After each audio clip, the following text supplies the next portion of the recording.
right. Hello, everybody. I am Dr. Yasapa with Zion Law School, and we are going to discuss. What's going on? It's my line.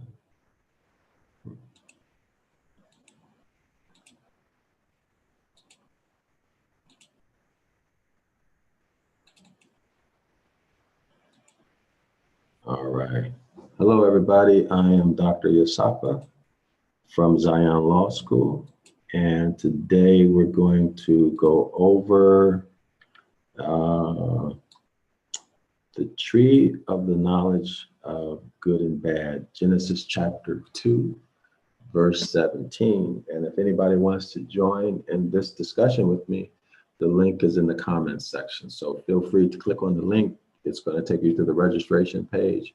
And from the registration page, all you have to do is come into the classroom. I only ask that you participate, not debate. You can state your opinion, show whatever you want to show, but keep it scholarly because this is an academic investigation, and it's not teaching of any particular doctrine. So what we're going to do is look at the Hebraic meaning of Genesis chapter 2, verse 17. Okay, and give me one moment. Let me put the link in the chat again. Give me 1 second here, please. Just 1 moment. I thought I had it there, but I guess I don't. 1 minute, please. 1 minute. But while you're doing that, we're going to try to determine if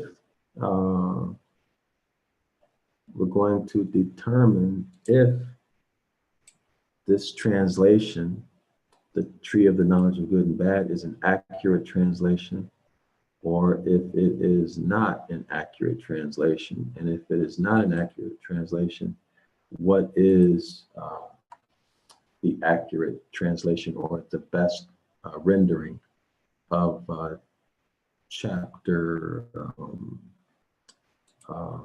Genesis chapter 2, verse 17.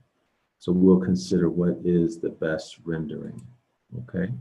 So just let me get the link ready in case anybody wants to come in. You'll have the link. So give me 1 second, please. 1 moment. I'll get this link real quick.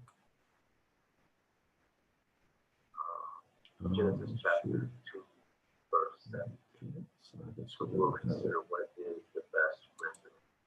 Okay. All right, so 1 moment. Let me get the link ready. Let me stop this. 1 second, let me get the link.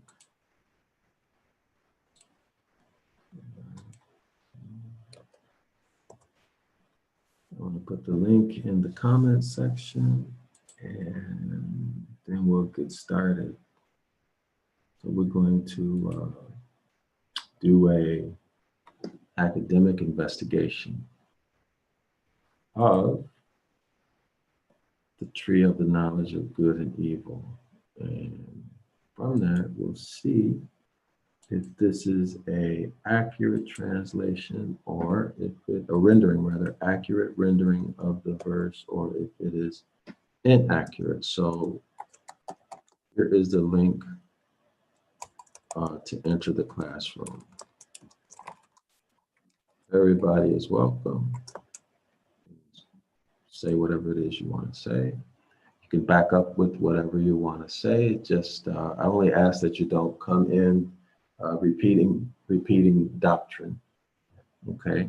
And by the way, the Christians have their own interpretation of Genesis chapter 2, verse 17.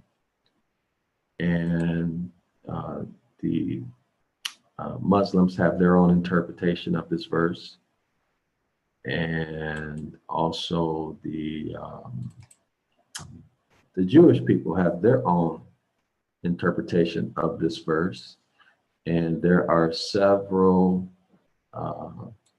the tree of life, or some inference to a tree, is referred to in many religious systems, okay? In many religious systems throughout history. So that's what makes this a very interesting discussion. All right. So here we go. Let's get started with the investigation. Let's go to my web browser here. So let's look at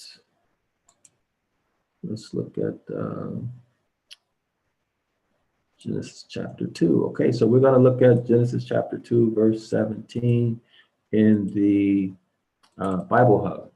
So here we have it, and I'm going to scan through here really quickly. So everyone should scan through this on your own. I'm just going to go through a overview of everything. So the New International Version says, "But you must not eat from the tree of the knowledge of good and evil, for when you eat from it, you will certainly die." New Living Translation, "Except the tree of knowledge of good and evil. If you eat its fruit," notice fruit, "you are sure to die." Fruit, okay? Fruit. Fruit is not in this translation, in this rendering here. Okay, English Standard Version, "But the tree of the knowledge of good and evil, you shall not eat, for in the day that you eat, you shall surely die." Berean Study Bible, "But you must not eat from the tree of the knowledge of good and evil, for in the day that you eat from it, you shall surely die." The next translation is essentially the same. The King James Version is essentially the same. The next KJV is essentially the same. The Christian Standard Bible is essentially the same. Contemporary English Version, notice this. It says, "Except the one." Now, that's different from all of the rest. The other said the tree of the knowledge of good and evil. Whereas the Contemporary English Version reads, "Except the one that has the power to let you know the difference between right and wrong. If you eat any fruit from that tree, you will die before the day is over." Okay, so the difference again here is the one, right? The one that has the power to let you know the difference between right and wrong. This is not in the other versions that we've read, okay? So that's different, okay? The Good News is essentially the same, okay? The Holman Christian Standard Bible is essentially the same. The International Standard Version is essentially the same, okay? Net Bible is essentially the same. The New Heart Bible is essentially the same. The Faithful Version is essentially the same. I'm sorry, let me repeat that. Let me go ahead and read this one. The Faithful Version. "But you shall not eat of the tree of the knowledge of good and evil, for in the day that you eat of it, in dying, you shall surely die." So this is different. In dying, you shall surely die. So in dying, you shall surely die is not in the other translations. So let's go to God's Word's translation. "You must never eat from the knowledge of the good and from the tree of the knowledge of good and evil, for in the day that you eat from it, you will surely die." So it's essentially the same. The JPS is essentially the same. The New American Standard is essentially the same. The KJV 2000 is essentially the same. American KJV is essentially the same. American Standard Version is essentially the same. The Benton Septuagint is essentially the same. The Douay Rheims is essentially the same. The Darby is essentially the same. English Revised Standard, essentially the same. Webster's Bible is essentially the same. The World English Bible is essentially the same. And notice the Young's Literal it says, dying thou doest die. Okay, dying thou doest die. So this is also, there are only a few who had this dying and then die rendering. Okay, so let's continue our investigation with the Genesis chapter 2:17 in the interlinear. If we look at these are modern Hebrew characters. Okay, this is the Hebrew word, or this is the modern Hebrew script, but it has the Hebraic etymology of the word behind it. Okay, so in our class, we use the Paleo script. Actually, we use all of them, but we use the Phoenician Hebrew. Okay. So the English rendering of this Hebrew word is butt of the tree. So this particular translator rendered the word butt of the tree. Okay, butt of the tree. Now let's look at the Strong's meaning and see what we get. Okay, so Strong says, 1, tree, wood, timber, stock, plank, stalk, stick, gallows. Okay, 1A, tree, trees. 1B, wood, pieces of wood, gallows, firewood, cedar wood, woody flax. So let's take a look at gallows. Let's look at what gallows means. So gallows. All right, so gallows, a structure typically of 2 upright and a crossbar for the hanging of criminals. Okay, and similar giblet, scaffold, derrick, and nub. So giblet, all right. So giblet, noun, giblet, plural noun, gibbets. I'm sorry, gibbet, there is no L. Plural, gibbets, a gallows. So a gibbet is a gallows, and these are gallows. Okay, so you can see where people would be hung right here. All right, so let's go back to, what was the other? Okay, uh-oh. So that's, all right. So we can go here. Okay. So let's go down. Okay. So tree from its firmness. So the idea here is firmness. Okay. So firmness is why they're using the word tree, not the other way around. From its firmness. Okay. So firmness is the idea here. Hence wood. Okay. Hence wood. Now let's look up the word that it is derived from, this Hebrew word, okay, which is a verb. Let's take a look at its meaning. A primitive root, properly to fasten or to make firm, i.e. to close, as in close the eyes, okay? So shut, so this is the root word that it comes from, close or to shut. And let's go back. Oops. Okay. So let's go back. So tree as in firm. Okay. Firmness, wood, gallows. Okay. So, but notice it's rendered again tree. It's rendered tree. And in all but one, well, actually, in all of the verses, it's rendered as tree, right? So let's go back at it and look at it a little bit closer.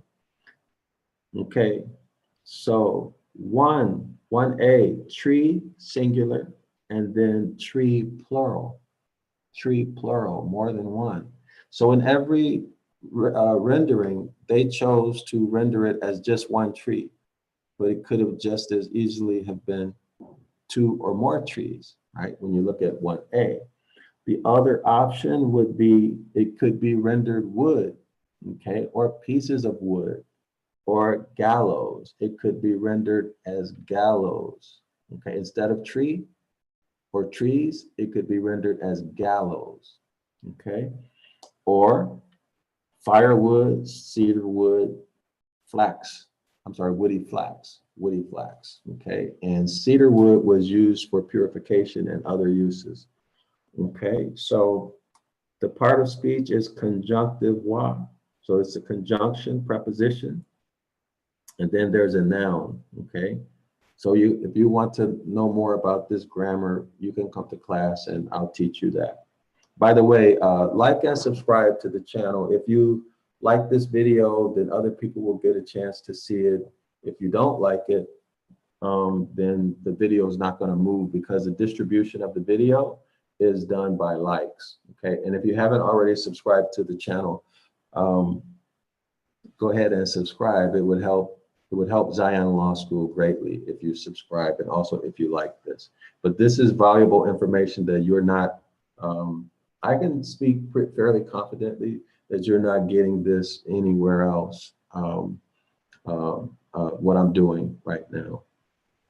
So, okay, so this word is a noun. It's used as a noun, masculine singular construct. So all of that, if you want to learn, you can come to the Deuteronomy chapter 28 class. I'll put the link in the comments after the video. You can come observe 4 classes for free. You don't have to enroll. You can just come in, fully participate. You're going to learn a tremendous amount. We're going to do in about 7 or 8 hours or so. No, in about 6 hours, we're going to do Deuteronomy chapter 28, verse 14, which is the last verse of the blessings. Okay, it'll be verse 14. And then next week will be Deuteronomy chapter 15, which is the first verse of the curses. So we'll do every verse.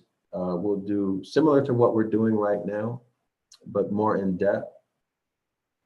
From verse 14 to 68, I think it's verse 68 verses. So if you want to participate in that, you can participate. You get 4 weeks, no obligation to enroll, right? You just come in free, learn everything that you can learn. It's going to be a lot, right? You're going to learn a whole lot, and you can participate. So come in and join us. So like and subscribe the video, please. Like, subscribe, and share the video. All right, so we just dealt with this Hebrew word that's rendered here by by all the translators as tree, okay, as tree. And we saw that it also means gallows, right? And gallows are things that people get hung on.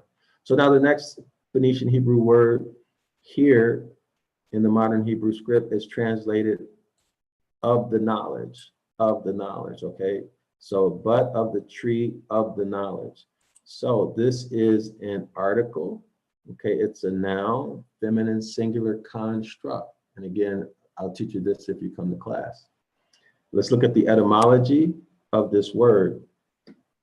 All right, so 1, knowledge, 1A, knowledge, perception, skill, discernment, understanding, wisdom. So let's take a look at some of these definitions. Okay, so this is the gallows. Let's look at some of the definitions. Knowledge, facts. Does the Most High want you to know facts? Okay. Information. Does the Most High want you to have information? And skills. Does the Most High want you to have skills acquired by a person through experience or education, the theoretical or practical understanding of a subject? So now remember, the context of this verse is good and evil. So knowledge of good and evil, right? Knowledge of good and evil. So that's a specific type of knowledge, correct? Does the Most High want you to have facts about the knowledge of good and evil? Does he want you to have information about the knowledge? Information about good and evil? Does he want you to have information about facts regarding good and evil? And does he want you to have skills regarding good and evil? So let's look these words up and get precise meanings, because it's always better to work with precise meanings. Okay. So here we are, facts. Let's look that up. All right, fact. A thing that is known or proved to be true. Reality. So whenever we see reality, we know that that deals with our six senses, right? So reality means concrete. So this is reasonable because our ancestors saw things in the concrete paradigm. So anytime you're talking about reality, it's concrete. So let's continue. Actuality, certain, certitude, truth. Information used as evidence. So fact, the other meaning is information used as evidence or as part of a report or news article. The truth about events as opposed to interpretation. Okay, so truth as opposed to interpretation, right? That's what a fact is. So does the Most High want you to know things that have been proven true about good and evil? Does he want you to have information used as evidence about good and evil? Is that what this tree is?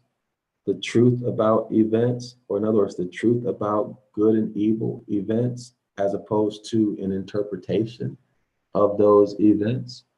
Okay, so let's continue with our investigation here. Let's go back. All right, so now let's look at information. Information, hold on, and I move this. All right, information.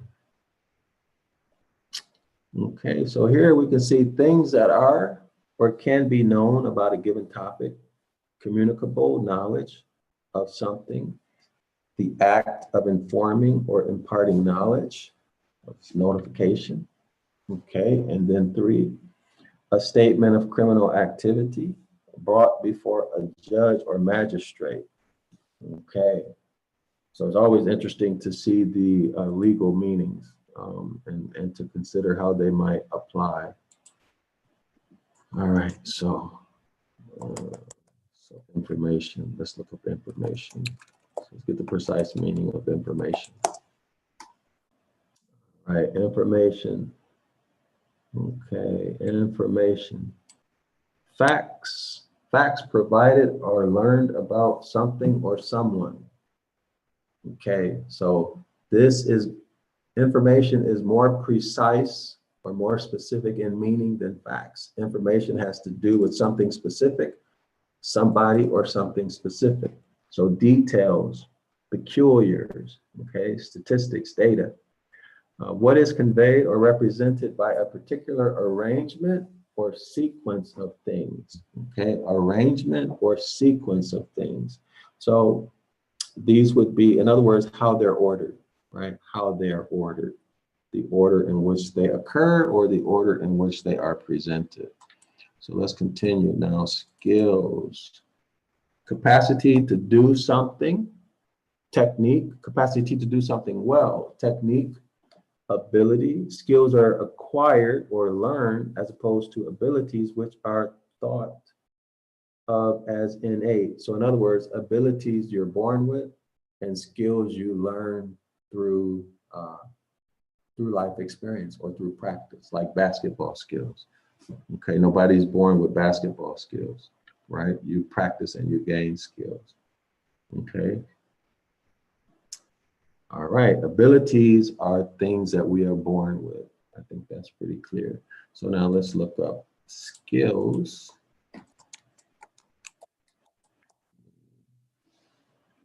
All right, skill, the ability to do something well, expertise, adroitness. As a verb, it means train to do a particular task. Train, okay, train a worker to do a particular task. That means you teach them something, right? You teach them to do a particular task or set of tasks. All right, so then let's go back to that, to the information. Okay, so facts, information, and skills acquired by a person through experience or education. The theoretical or practical understanding of a subject. So theoretical would always be abstract. Practical would always be concrete. Okay, so knowledge is dealing with abstract and concrete in this area, right? Let's look at some other, so knowledge, mastery, understanding, comprehension, command, skill, proficiency, capability, wisdom, science, learning, know-how, schooling, enlightenment, philosophy, information, facts, reports, news, intelligence. So let's go back to the verse. So with this rendering, there's a tree that's giving facts, information, and skill. Facts, information, and skill. Some concrete. No, I think there was one that was concrete, and the others were abstract, right? Information and details about good and evil. Okay, this tree that had specific information, facts, information, and skills about good and evil. That's what that's telling us. Okay, so now let's go back to the word. So we dealt with knowledge. Now the next word is perception. Perception. So let's look up perception and see what we come up with. Perception. All right, perception. Here's the meaning: the ability to see, hear, or become aware of something through the senses. So this is completely concrete. This is consistent with the Hebraic worldview or the Hebraic paradigm. Okay, the ability to see, hear, or become aware of something through the senses. So what is awareness? What is awareness? Let's take a look at this. This is very important. Awareness. What is aware? Aware as an adjective, having knowledge or perception of a situation or a fact. Perception. Concerned and well informed about a particular situation or development. Concerned and well informed about a particular situation or development. Aware. All right. So let's go back. Where were we? Perception. Okay. So concrete, right? Being aware of something through the senses. So that's automatically concrete. Next, the state of being or process of becoming aware through the senses, right? So state of being means as it is now. Now, right? Of becoming means it's becoming, growing into, okay, coming into existence, developing, not fully developed or not fully present yet, okay? So in the one case, state of being is fully present, and becoming aware of something, that means it's not fully there, but on its way, right? It's developing. But the key is through the senses. Similar, discernment, appreciation, realization, cognizance, okay? Consciousness, let's look at consciousness. Consciousness, the state of being awake and aware of one's surroundings. Awareness, alertness, responsiveness. Let's do that again. The state of being awake and aware of one's surroundings. So we know this is through the senses. So this is fully concrete, right? Similar words: awareness, alertness, responsiveness. Okay, next. The awareness or perception of something by a person. Okay, so perception is always through the senses. So again, this is fully concrete. The fact of awareness by mind of itself and the world. Fully concrete, right? The mind is experiencing the world through the senses. So consciousness. This is the ability of the mind to experience the world through its senses. Okay. Alertness. All right, let's go back. This was a good one. Where were we? Lost here. Oh, back arrow, back arrow. All right. Okay, so remember, this is perception. Okay, perception. Here it is right here. Perception. Now, and I'd like to know what you think. Which is the better rendering? Knowledge or perception? Perception is fully concrete. It's fully concrete, whereas knowledge, most of that was abstract when we looked at those meanings. Perception, everything is concrete because what? You experience it through all of your senses. This is perception. So in my opinion, I would render this as perception. Today, I would render it as perception. Perception is better, is a more accurate rendering because of culture, right? The worldview, than knowledge, okay? Because it's concrete. Now, skill, we already looked at skill, so we really don't have to go over that again. Now, let's look at 1B, discernment, understanding, and wisdom. So let's check these out and see how they work for us. Discernment. Discernment. If anybody wants to come into the class, you're welcome to come into the class. While we're live, I'm going to try to move through this quickly. But if you're watching this, please like and subscribe, share the video, okay, so that it can get distributed to other people. Okay, discernment, the ability to judge well. So judge. The meaning here is to sit in judgment on, to pass sentence to.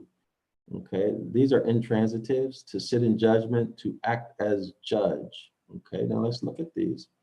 Okay, judgment, taste, discrimination, refinement, cultivation. Let's look at discrimination. The unjust or prejudiced treatment of different categories of people or things, especially on the grounds of race, age, or sex. Right, discrimination. Okay, discrimination. The recognition and understanding of the difference between one thing and the other. This is a good one. The recognition and understanding the difference between one thing and the other. The ability to discern what is high quality, good judgment, or taste. Okay. All right. So let's go back up here. This is discrimination. Prejudicial treatment of different categories of people or things. Keep that in mind. Okay, so let's continue. Discernment. Okay, did we just do? No, okay, judgment, the ability. Okay, so judgment, the ability to make considered decisions or come to sensible conclusions, right? So decisions about yourself or somebody else, right? Conclusions about things that are your business or things that are not your business. Okay, an opinion or conclusion, a decision of a court, a misfortune or calamity as divine punishment. Okay, a misfortune or calamity as divine punishment. Let's look at opinion. What do we get from opinion? Let's see. Opinion.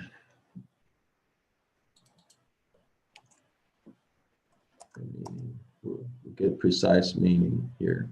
Opinion, a view or a judgment formed about something. Opinion, a view or a judgment formed about something, not necessarily based on fact or knowledge. All right, not necessarily based on fact or knowledge. So this is not a good thing, right? Next, the belief or views of a large number or majority of people about a particular thing. So remember, this has nothing to do with fact or knowledge, right or wrong, right? An estimation of the quality or worth or someone or something. An estimation of the quality or worth of someone or something. This is what an opinion is, all right? So we're talking about discernment. Discernment. So let me go back. Discernment. Where was our discernment? Okay, here we are, discernment. Okay, so this should be pretty clear right now, right? Of what's going on here with Discernment. All right. Well, let's read number 2. So discernment, number 1, the ability to judge well. Number 2, in Christian context, perception in the absence of judgment with the view of obtaining spiritual guidance and understanding. All right, that doesn't mean really too much. So let's walk away from that. All right. Okay, so we looked at discernment, understanding, and wisdom. And we do this, we do this like this so that we can be precise. Okay, understanding. It's very important to have the precise meanings. So understanding, the ability to understand something, comprehension. So does the Most High want you to understand good and evil, or to be able to comprehend good and evil, right? To grasp, mastery, comprehend. Let's see what comprehend means, okay? Comprehend,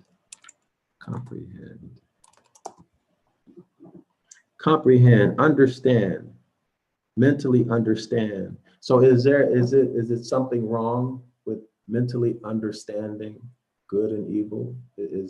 What's wrong with that? It's the question we have to ask ourselves. Is that reasonable? Okay. Is it reasonable? So let's go back. All right. And we'll look at that last one, wisdom. Well, this is a good one. Wisdom.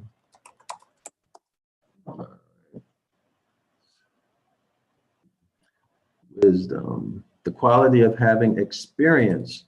So that's concrete, knowledge, and good judgment, the quality of being wise, the soundness of an action or decision with regard to the application of experience, knowledge, and good judgment, the body of knowledge and principles that develops within a specific society or period.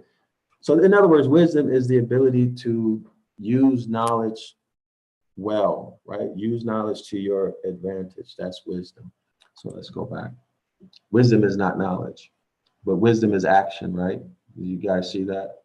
Wisdom is action. It's not just something in the head. If it's in the head, that's called that's a form of intelligence, right? Depending on depending on what side of the brain, or which side of the brain is left or right, is more heavily weighted in the processing. But so you have creative and analytical, but that's another story. But you see that wisdom is the ability to use knowledge. All right. So that means that you have to take action. That's action, right? That's action. Wisdom involves act. In other words, you have to do something. Wisdom is demonstrated, not thought, right? Until you demonstrate it, it's not wisdom. All right. So here we have it. So the question is, what's the better rendering? Or better yet, let's re-ask the question. Is knowledge the best rendering? Is knowledge, given what we just considered here, is knowledge the best rendering? In my personal opinion, I think that perception is the better rendering. I would go with perception somewhere along the continuum of perception and discernment, right? The concrete, because again, that's the Hebraic paradigm, concrete, right? Okay, perceiving things through the senses, right? Action, right? Okay. Now let's look at this Hebrew word that's translated as good or of good. Let's see what it means here. All right. So this is Strong's 2896, and it reads, number 1, good, pleasant, agreeable. 1A, pleasant, agreeable to the senses. Pleasant, agreeable to the senses. 1B, pleasant to the higher nature. Pleasant to the higher nature. Okay, to the higher nature. Think about that, to the higher nature. 1C, good, excellent of its kind. 1D, good, rich, valuable in estimation. 1E, good, appropriate, becoming. 1F, better. That's so to be better, it has to be in comparison to something, right? 1G, glad, happy, prosperous of man's sensuous nature. Sensuous nature. 1H, good, good understanding of man's intellectual nature. So there was a sensual and then the intellectual nature. 1I, good, kind, benign. 1J, good, right, right as in ethical, okay, ethical. 2, a good thing, benefit, welfare. 2A, welfare, prosperity, happiness. 2B, good things, okay. 2C, good benefit. 2D, moral, moral good, welfare, benefit, good things, welfare. 3A, welfare, prosperity, happiness. 3B, good things. Okay, 3C, bounty. So how can we work with these numbers? How can we, not numbers, with these meanings to extract meaning, to determine how, what is the better rendering of the word? Okay, so let's take a look at it. So what we see in 1A, okay, pleasant and agreeable has to do with the senses. So that's concrete, right? So that's Hebraic, concrete. It has to do with the senses.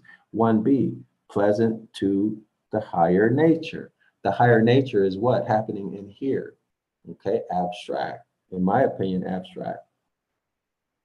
But you don't have to agree with me. That's my opinion. You can have your own opinion, of course.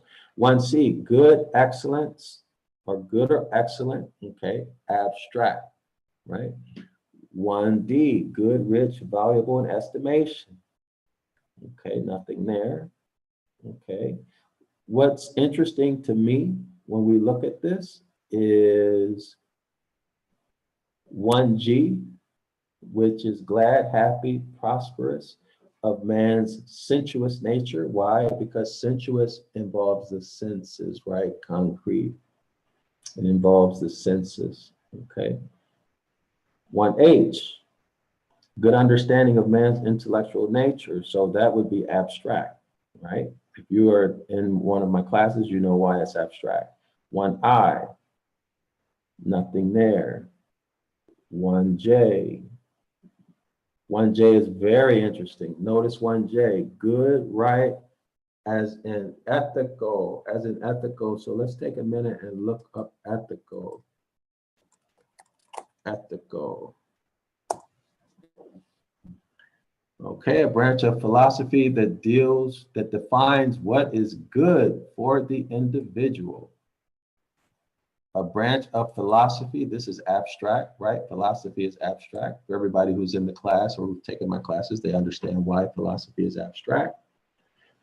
The branch of philosophy that defines what is good for the individual and for society and establishes the nature of obligations, the nature of obligations, the nature of duties, okay? The nature of obligations and the nature of duties that people owe themselves and one another, okay?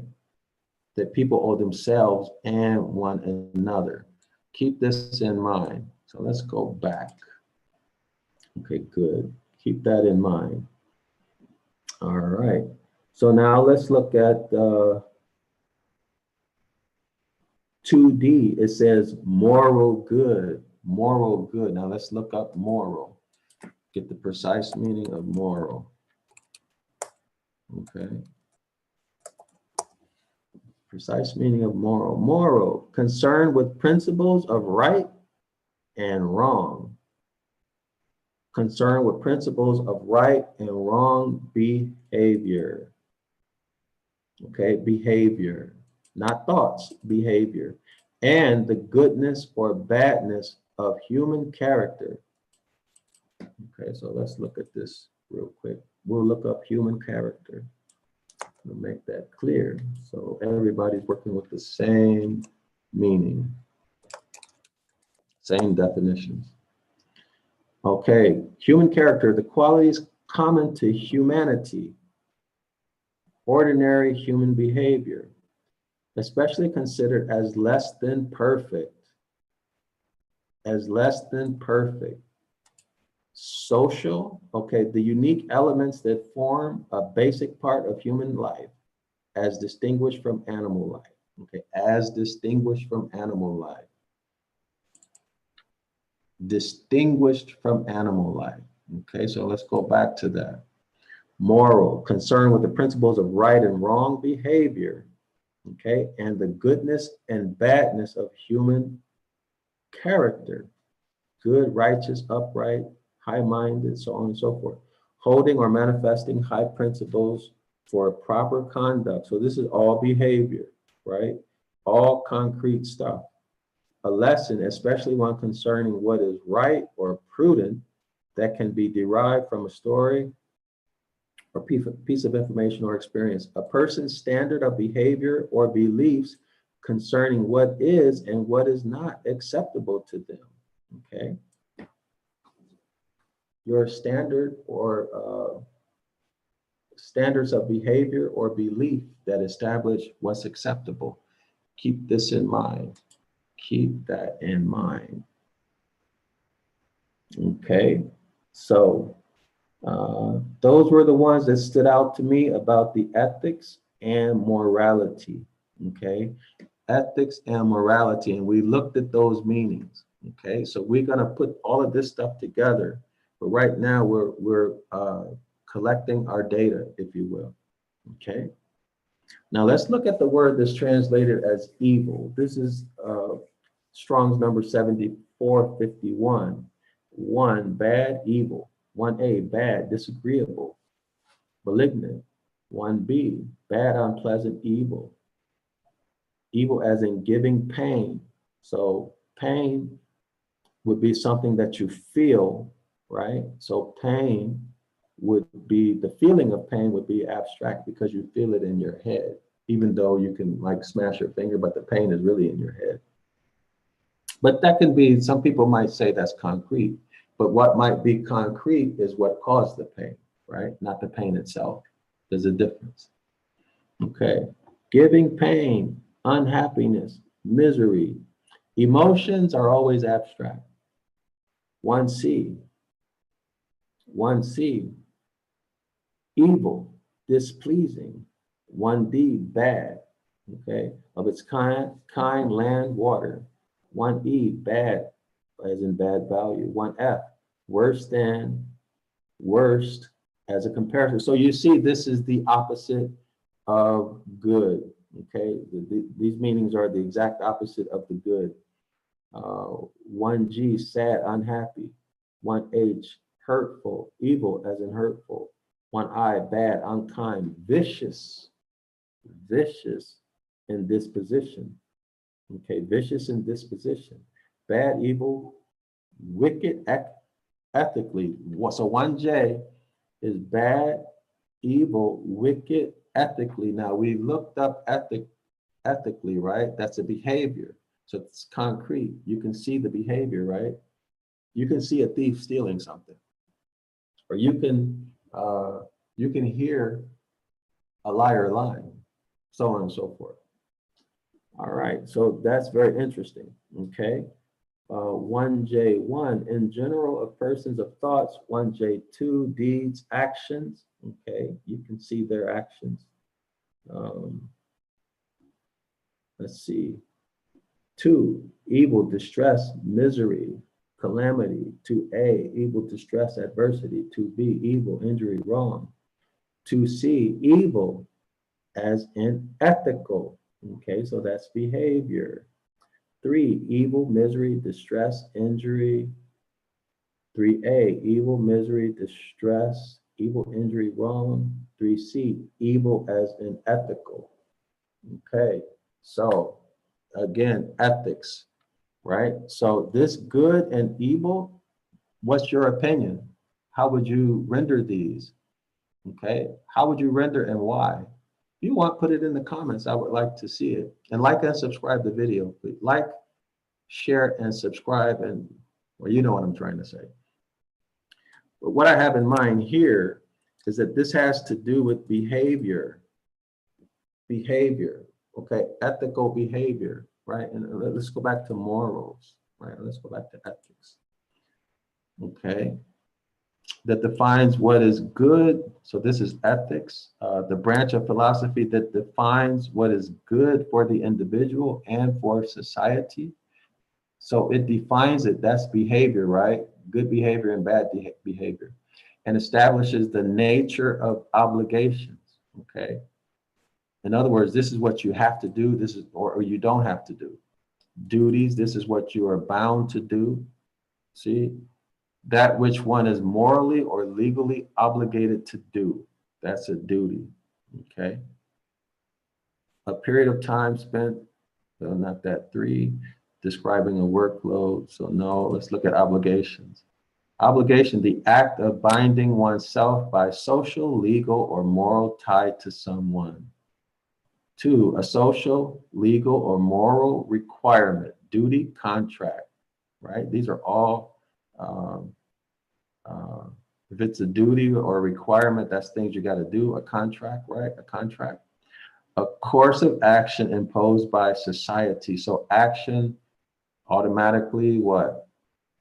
It's going to be something that's going to be concrete. Do this or do that, or don't do this and don't do that, something like that. Okay, so that's ethics, morals, concern with the principles of right and wrong behavior. Okay, so let's go back. So we're talking about behavior, okay, or a system, an ethical system of right and wrong, an ethical system of duties and obligations. Okay, so what does all of this mean? What does it all mean? Here, in my estimation, I would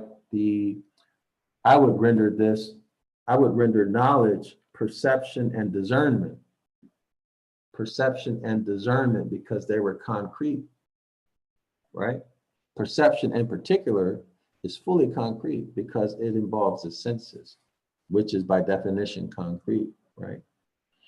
So good and evil involves a system of right and wrong, or ethics, or morality.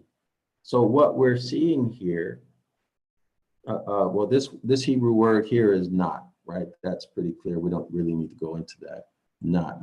Before I make the statement, let's look at Strong's number 39, which is translated, you shall eat. So let's look at eat, shall first. Let's look at the meaning of shall.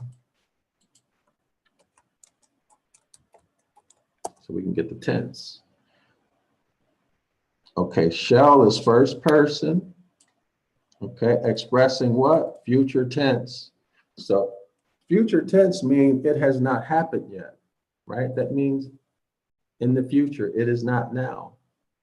It is not the present situation. It is not the present state, okay? Not the present state. So why is this important? Because up until the point where they would eat, up until this point, or let me rephrase that, from the time that the Most High created Adam and Eve, according to the way I am rendering this, they did not have, let's say, a conscious, put it like that, because what is it's a perception. Conscious is the perception, the guide that tells you what's right and what's wrong, okay? So in other words, they were non-judgmental. Let's go back and look at that. Up until this point, they were non-judgmental. Let's go back and establish it. Again, I forgot where I was, but I don't know how long we're into this, but I'll try to make it quick. Perception meaning. Where's judgmental? Oh, judgment. Okay. Judgment, the ability to make considered decisions or come to sensible conclusions, and opinion, right? Or conclusion. Okay, an opinion or conclusion. Okay, so if we were to look up opinion, let me see, I lost track of where I am.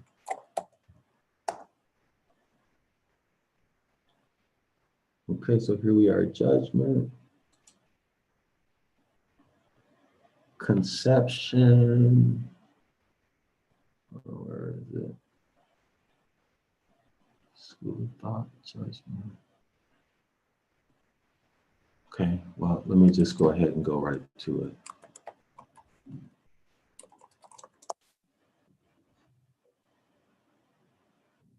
Okay, so this was our state prior to eating of the whatever it was. It wasn't fruit, right? Only one. We didn't see anything about a fruit yet.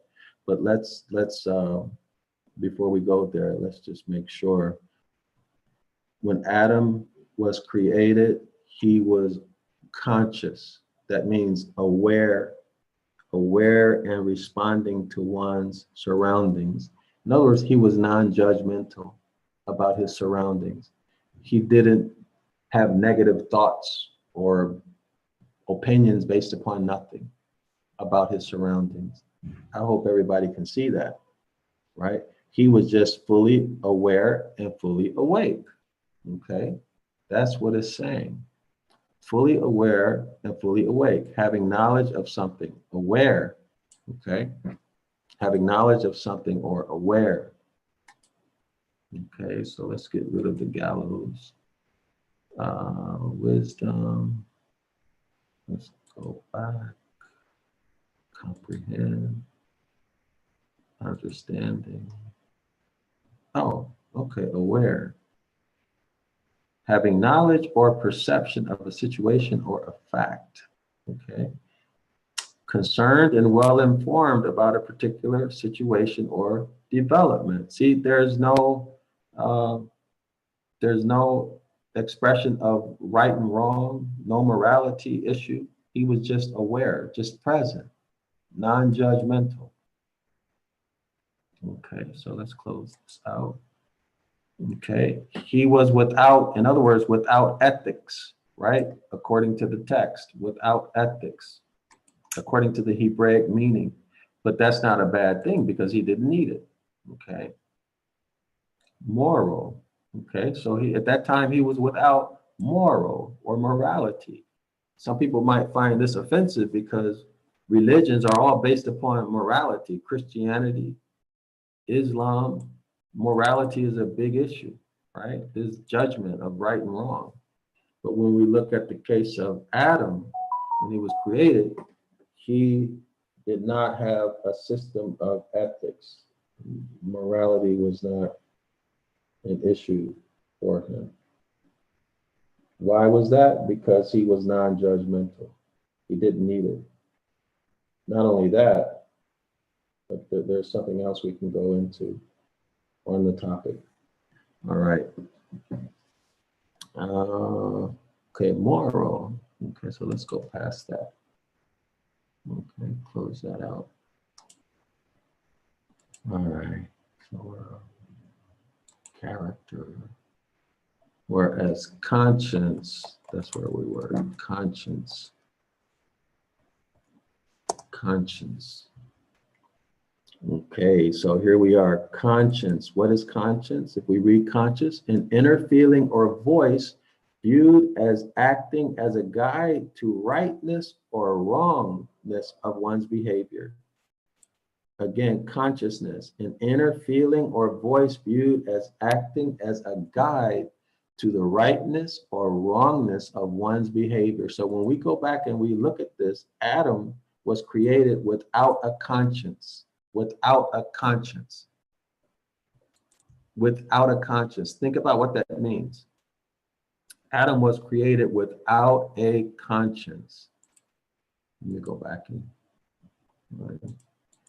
Okay, so now let's look further into the definition of conscience. I'm going to read it again. An inner feeling or voice viewed as acting as a guide to the rightness or wrongness of one's behavior. So if Adam didn't know right and wrong, that means he didn't have a conscience. Why would that? Because he didn't need one. Okay. Similar words. Moral sense. See that? Moral sense. The ability to distinguish between right and wrong. Adam had, are we to assume Adam had no ability to distinguish between right and wrong? Right? We would say that's how children are. right? Children don't have the ability to distinguish between right and wrong. Adam, prior to the event where he ate from the fruit, he had no sense of right and wrong. He was like a child. Okay, so still small voice, creed, beliefs, conjunctions, scruples, qualms. Now, I don't know how you might see this, but this might be surprising to some people. Adam, prior to eating, had no conscience. Had no conscience. So how does it relate to the tree of the knowledge of good and evil? Was this really a tree of the knowledge of good and evil? Was it? Or was it conscience? Right? Was it conscience? And was this even a tree? Right? Was it even a tree? Because good and evil is talking about an ethical system. An ethical system of right and wrong, we're talking about a conscience, right? That inner voice that tells you something is right or wrong, do this or don't do that. And I'm not pushing a doctrine, I'm just looking at the Hebraic meaning. So you don't have to believe anything I say. I'm just looking at this from a Hebraic point of view to make an assessment of the quality of the rendering of this verse, okay? All right, so let's continue. By the way, let's look at judgment. Let's look at the definition of judgment by the Huffington Post. And I want to say thank you to Donna for giving me this. Okay, judgment clouds the mind. Self-criticism leads to negative thoughts, patterns, self-doubt, and anxiety, which in turn can wreak havoc on the heart and the immune system and prevent us from leading the lives that we truly deserve. I'm going to read that again. Self-criticism, this is judgment, right? Judgment leads to negative thought patterns. Okay, not a negative thought or not negative thoughts, plural, but thought patterns.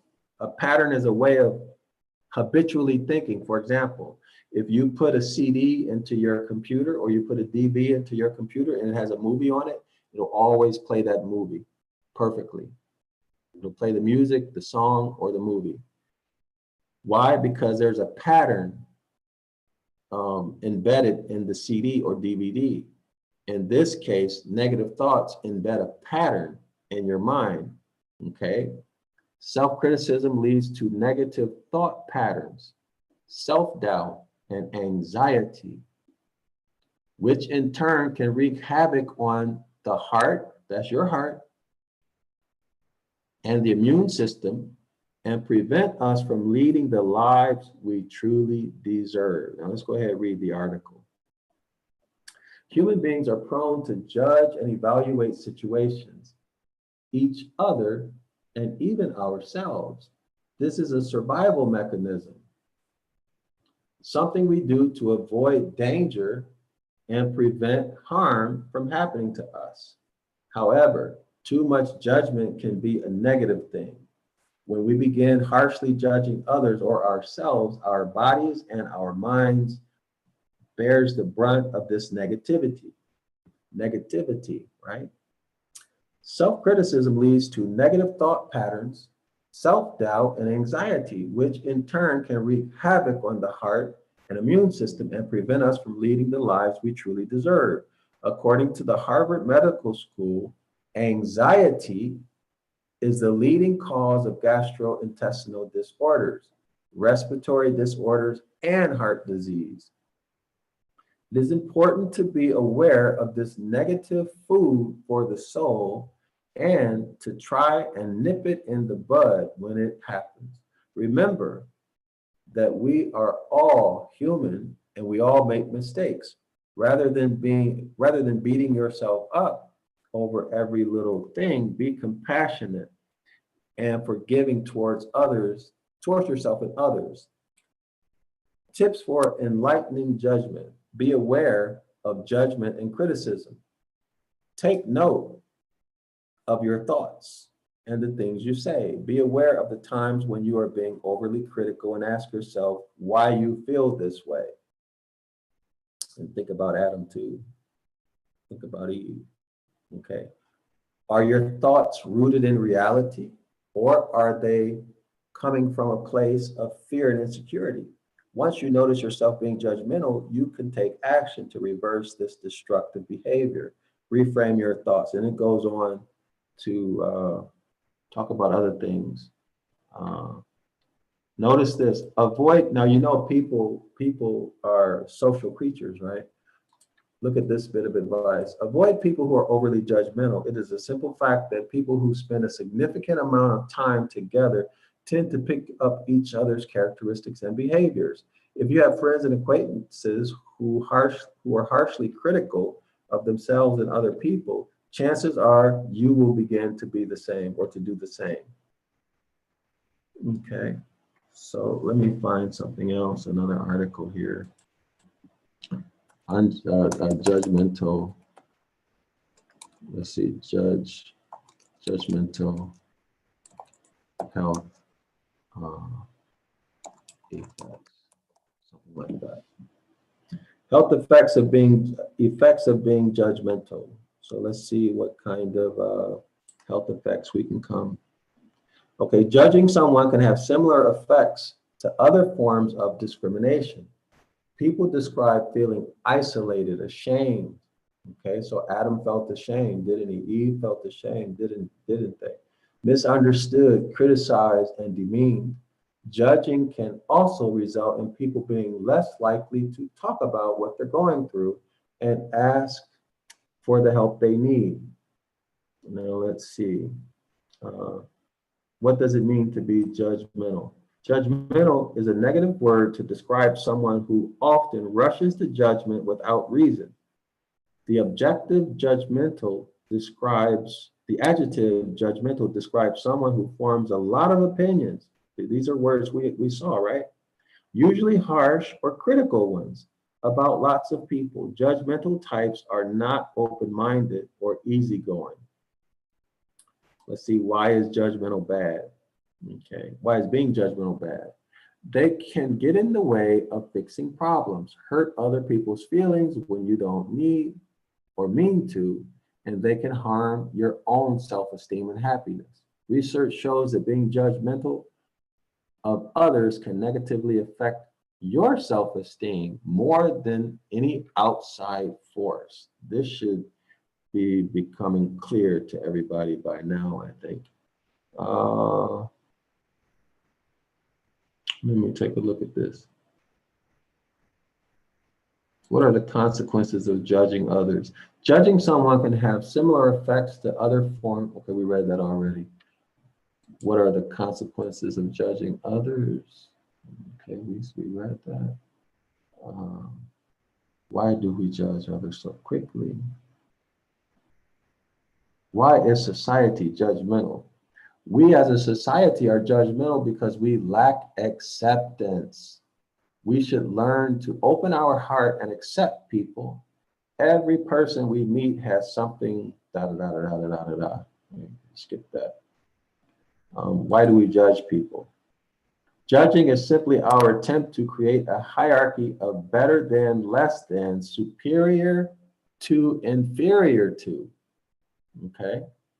Self-righteous, self-wrongness. When we put someone down by judging them negatively, it makes us feel a little better about ourselves. Now, let's look at harmful health effects.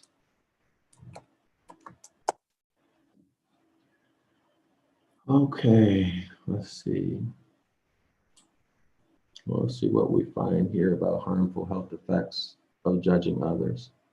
This is the article, Why Judging Others is Harmful to Your Health. Okay, so I'll begin at the top. Do you know that judging others is harmful to your health? Maybe that's why your mother always tells you never to judge someone until you've walked in their shoes. We are social creatures, and our nature and our natural instinct is to judge those around us. We judge people on their driving skills or lack of. We judge them on parenting, their clothes, their decor, their political views, their choice of words, how they look, how they speak, right? We could add that. The list is endless, but now the jury is out. Judging others is harmful to your health. The question is why? Judgment makes you self-critical. The more you judge others, the more you judge yourself. By constantly seeing the bad in others, we train our minds to find the bad. This can lead to an increase in stress. So that's negative stress, not positive stress.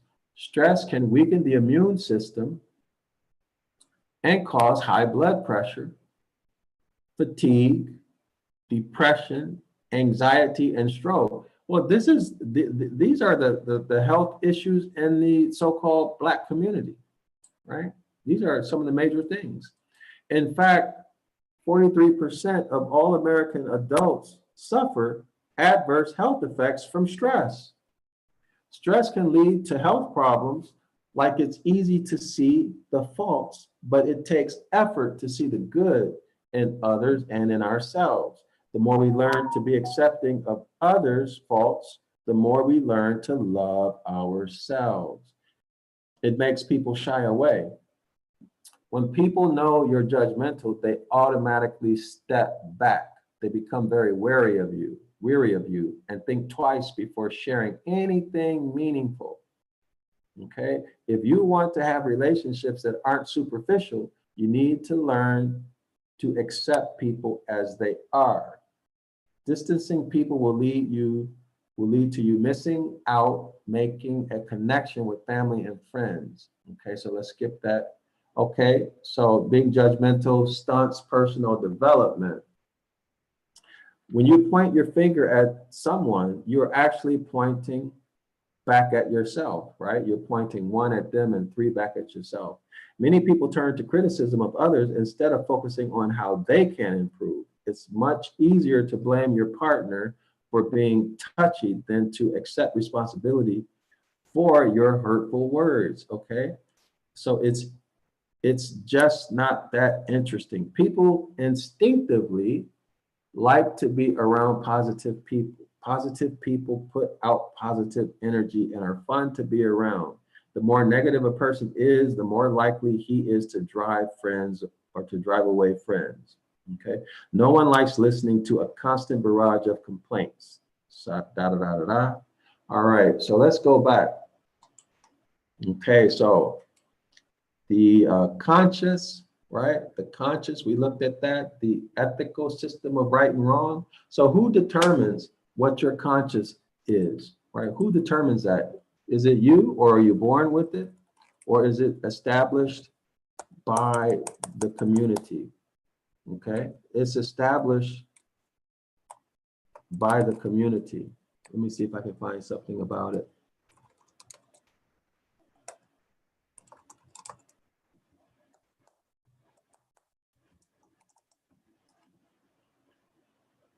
Okay, what is the conscience of man? So, let's see.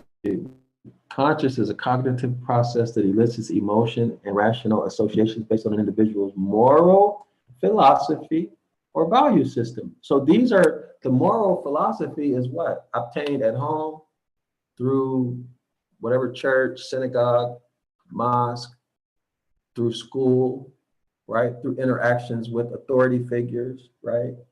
Rewards and punishments, okay? And the values, right? It's established by where you grew up. So a person who was raised, let's say, in a richly melanated community in the US is going to have a different moral philosophy and value system than someone who's raised, let's say, in Cambodia, okay, or Germany. It's going to be completely different, right? Or someone who's raised, let's say, in a very rich family is going to have a completely different moral and moral system or moral philosophy and value system than somebody who's raised in the projects, right? It's completely different. So in other words, the conscious is completely different. So the conscious varies, right? So there are many different moral philosophies and value systems out here, which is why there's so much conflict, right? Which is why there's so much conflict. So that's the problem. And this, in my estimation, is the way Genesis 20 verse 17 should have been rendered. Okay, what's being spoken about here is the conscious, the faculty of conscience. Adam, when he was created, Eve also had no conscience, had no moral philosophy, no value system. That means that they were what? Non-judgmental. What does it mean to be non-judgmental? Let's see if we can find something. I'm going to keep that open. Let's see if we can find what it means to be non-judgmental. Okay, non-judgmental, not judgmental. Oh, look, avoiding moral judgments. Okay, avoiding moral judgments. Can we find an example? What is a non-judgmental person called? Why is it important? Okay, the benefits of non-judgmental listening. By allowing them to speak without interruption, the speaker is able to work through and understand their own situation more quickly. Young people especially are able to detect judgment from others. If they don't feel accepted, they might not open up to you and be honest. So let's look at this non-judgmental listening. So let's just look at this. Okay, non-judgmental. Adam was non-judgmental. Non-judgmental listening. Let me close this out. Okay, professional mental health workers. Okay, we're talking about mental health, right? So in other words, being judgmental has an effect on the mental health, okay? Professional mental health workers and counselors are trained in the key principles of non-judgmental listening. Mental health first aiders are also given some training in this area too. What do we mean by non-judgmental listening? Non-judgmental listening is about trying to really understand the other person. So if you're judgmental, you're not trying to understand the other person, right? You're thinking about what you want to say and what your needs are. It is about going beyond just hearing the words spoken and involves understanding exactly what the other person is saying. So let's go and look at non-judgmental mental health or something like that. Okay, in other words, being non-judgmental is being aware of your feelings. Notice being aware of your feelings regarding certain matters and understanding why you are critical, along with reflecting on your flaws and failures, which could eventually result in treatment and management. So when we talk about non-judgmental, it means not labeling something as good and bad, right? Hurtful or whatever. In other words, you are just an observer, right? You are just an observer, okay? Just an observer. Non-judgmental attitude. Let's take a look at this. And we'll stop soon because I don't want to make the video too long. All right. Okay, here's the title, Non-Judgmental Attitude, the Core of Psychiatric Nursing. Maybe I want to do something else. Okay, let's look at this. Being non-judgmental is not just a concept in textbooks and manuals expounded in lectures before mental health rotations. It is a core attitude. Okay, notice this, that every psychiatric nurse needs to develop and harness to effectively deal with their patients. Okay, so let's see. Non-judgmental health health benefits, I guess, health benefits.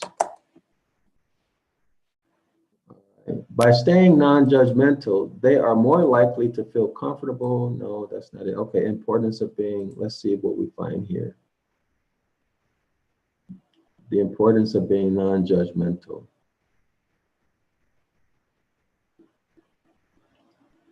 Okay.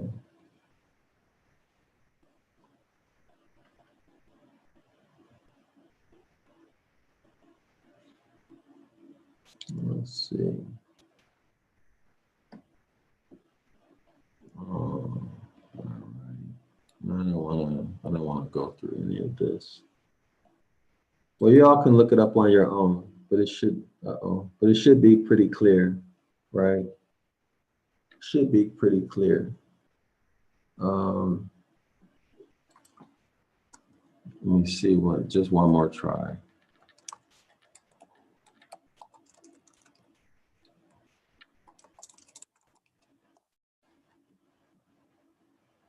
Let's see what we get here. How to be non-judgmental of yourself and others. So this is talking about how not to be rather than what it is.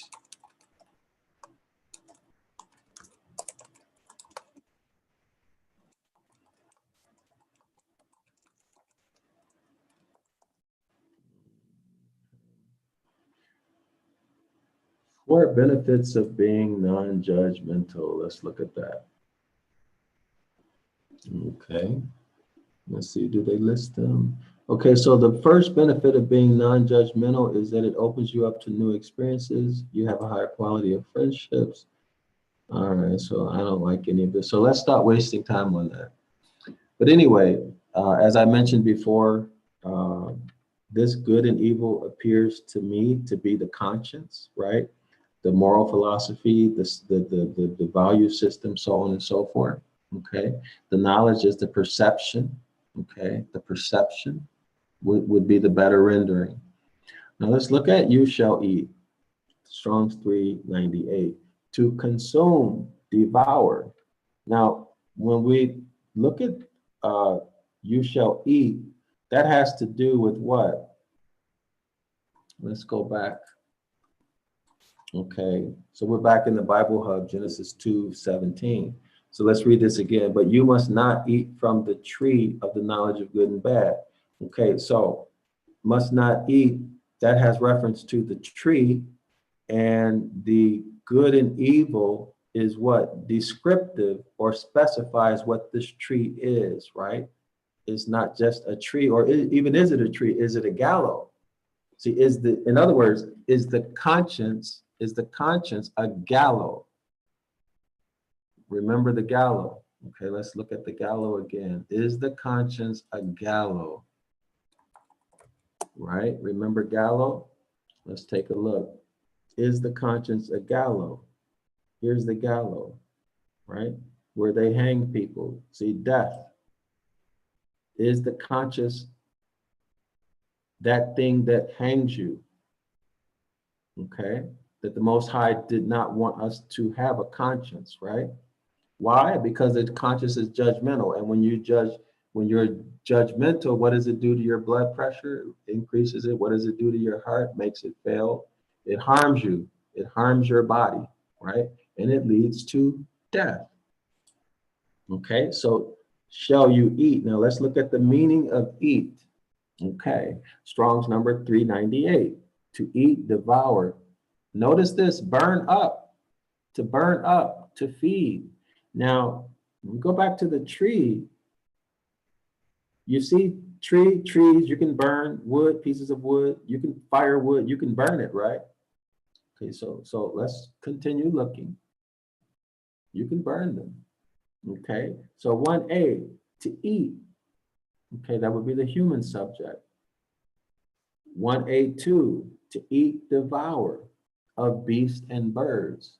Okay, 1A3, to devour, consume of life. Notice, to devour, consume. You can consume wood, right? You can consume all of those things that we looked at for knowledge. 1A4, to devour, slay with the sword. 1A5, to devour, consume, destroy. The subject for these would be inanimate subjects. For example, pestilence or drought. Okay. 1A6, to devour, as in oppression, right? 1B1, to be eaten by men. 1B2, to be devoured, consumed, to be wasted, destroyed, to cause to eat, feed, to cause to devour. 1D, I'm sorry, yeah, 1D1, to feed. 1D2, to cause to eat.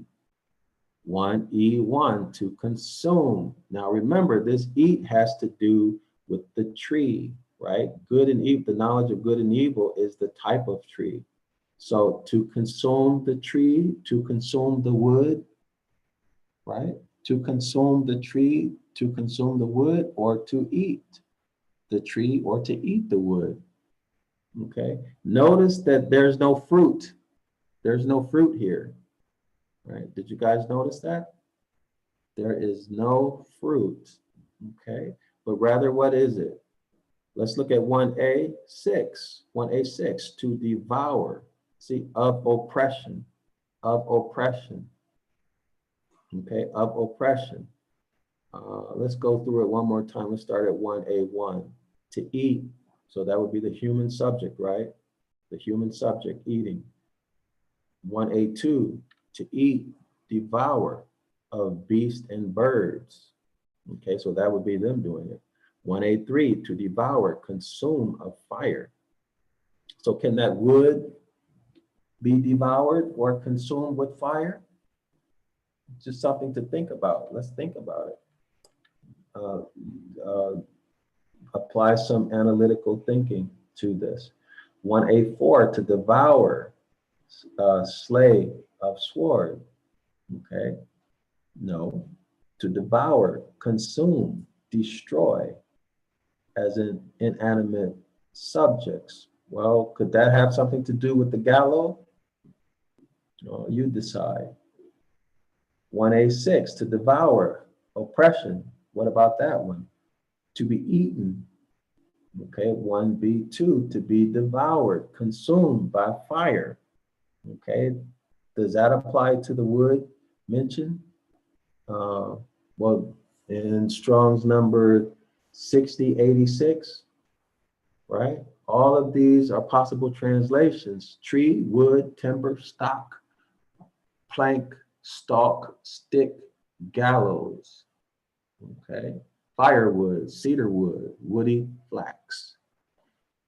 So let's go back. Okay.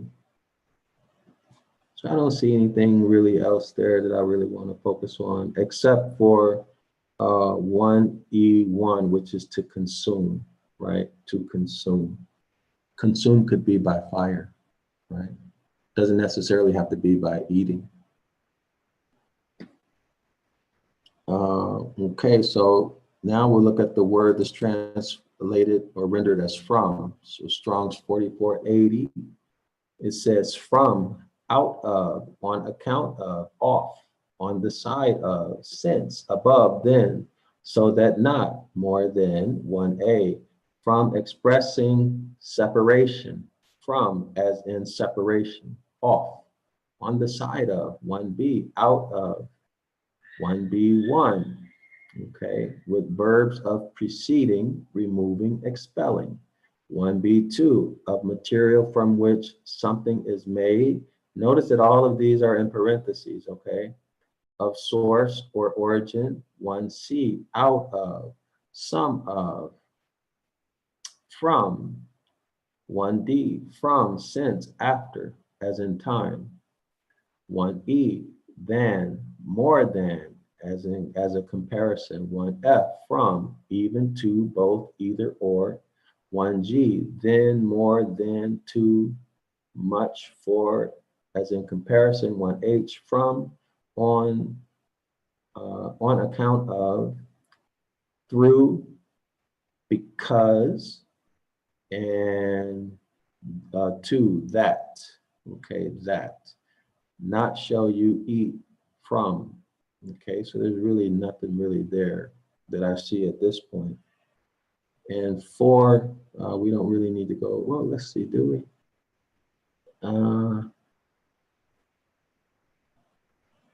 Let me go through it. Okay, so Strong's number 3588, 1. That, for, because, when, as though, as, because, that, but, then, certainly, except, surely, since. 1A, that. 1A, 1, yea, indeed. 1B, when, of time. 1B, 1, when, if, though, with concessive force. 1C, because, since, as in a casual connection. 1D, but, after the negative.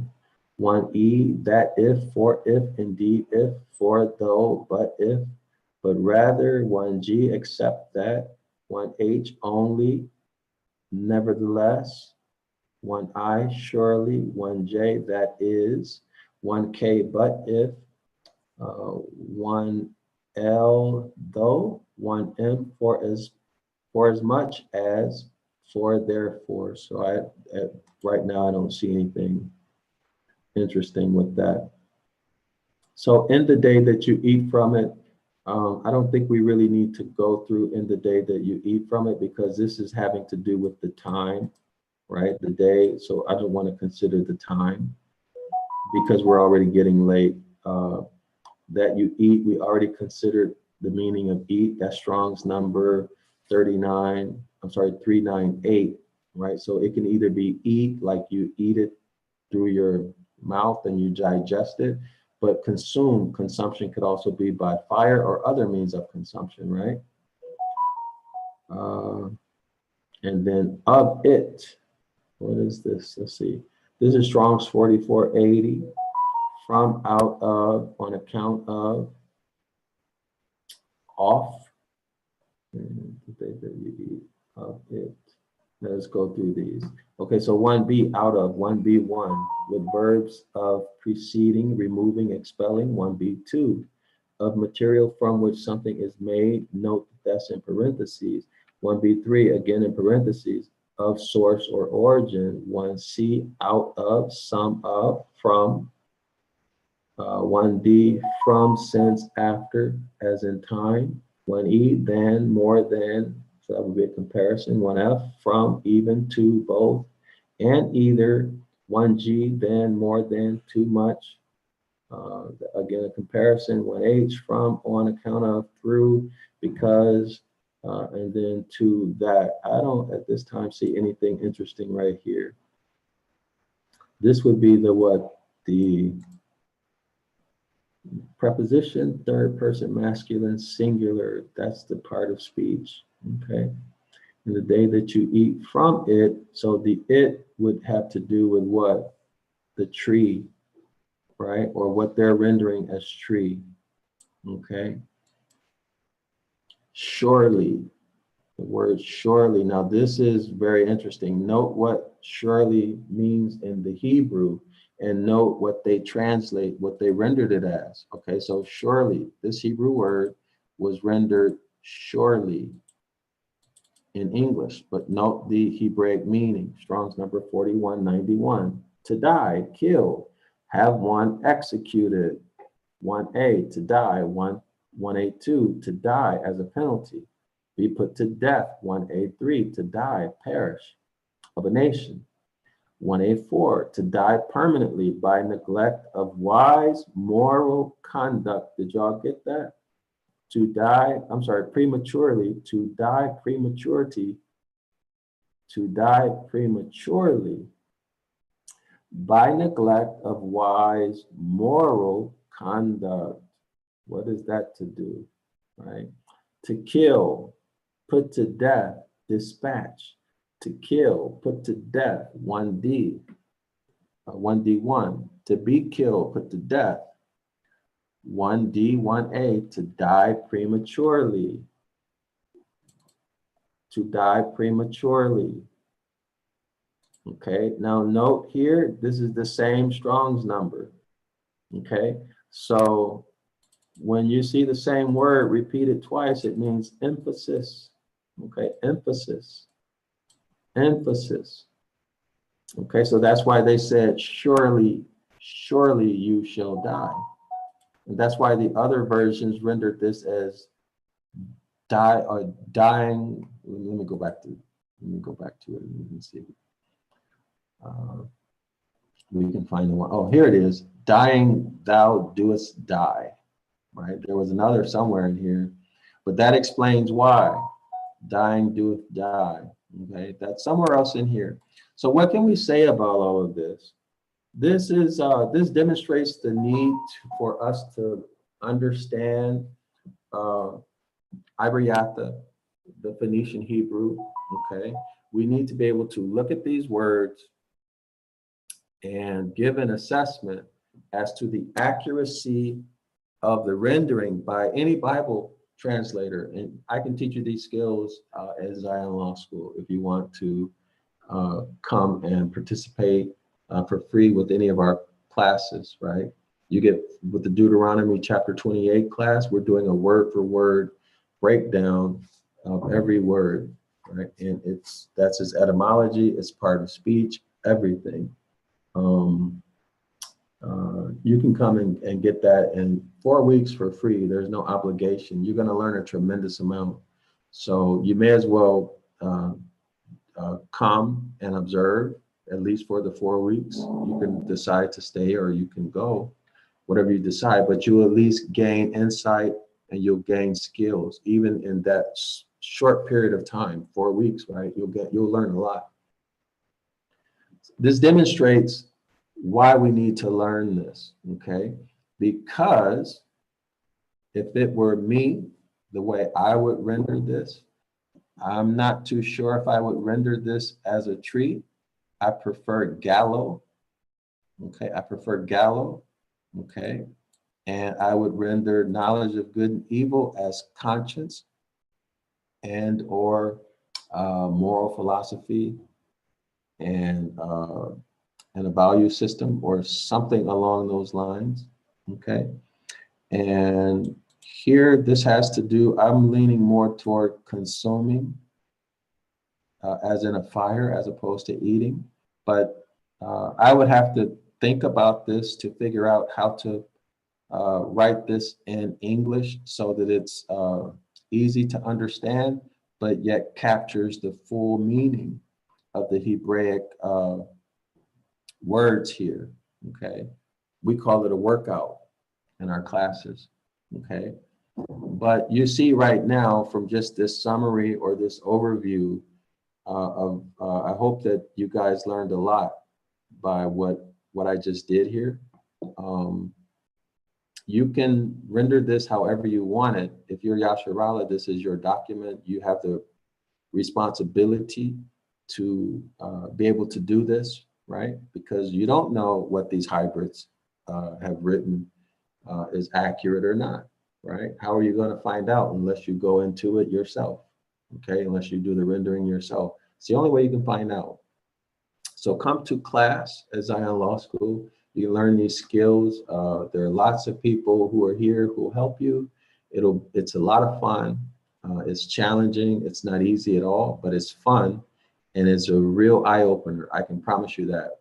We're doing in about 4.5 hours, we're going to do Deuteronomy chapter 28, verse 14, which is the end of the curses.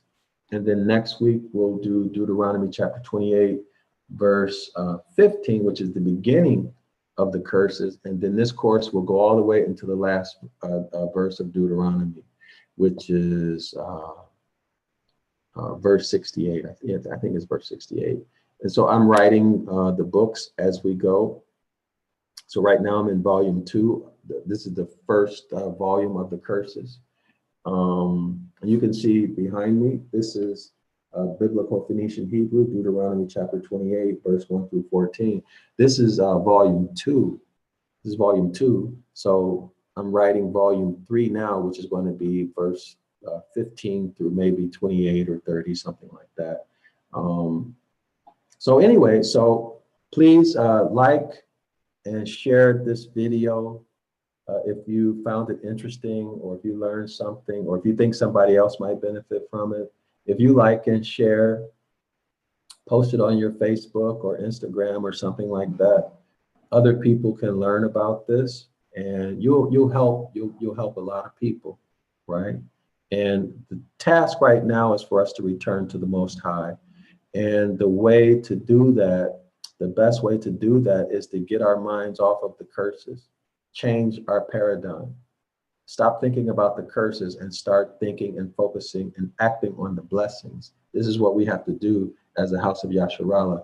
And this is my contribution toward doing that. If you want to learn more, if you want to focus more on the blessings and get away from the curses, come to Zion Law School, take advantage of the four classes that you get for free in the Deuteronomy chapter 28 is like the foundational chapter, right? That defines who we are. It has all of the benefits and the curses, or the blessings and the curses per the contract, per the covenant contract, right? It has the Decalogue, or the what they call the 10 Commandments. It has the do this and don't do that. And this has the duties, and Deuteronomy 28, etc., has the responsibilities and obligations and the rewards and the punishments, right, that are associated with that. So if that's what you want to focus on, if you want to get away from religion, if you want to get away from toxic religion or toxic organizations, or even toxic camps. I don't know what your experience has been. You want to get away from toxicity, and if you want to learn the academic aspect of what this is all about, come to Zion Law School. Okay, come to Zion Law School. And as I do these lives, I'll post the link in the comment section. And if you want to come into the classroom, you can come into the classroom, and we can do this together, right? We can do it together. You can participate, ask questions, present whatever you want on a topic, whatever. You're welcome to come to class. The whole idea is to learn with the intent of understanding what our ancestors understood this information to mean at the time when they heard it or when they read it, so that we can break free of the mental bondage. Okay, so we can break free of the mental bondage that most of our people, the 99.99%, are under mental bondage. Okay, and so that we can return to the Most High, focus on the blessings. Anyway, I'm Dr. Yasaka with Zion Law School, and I appreciate you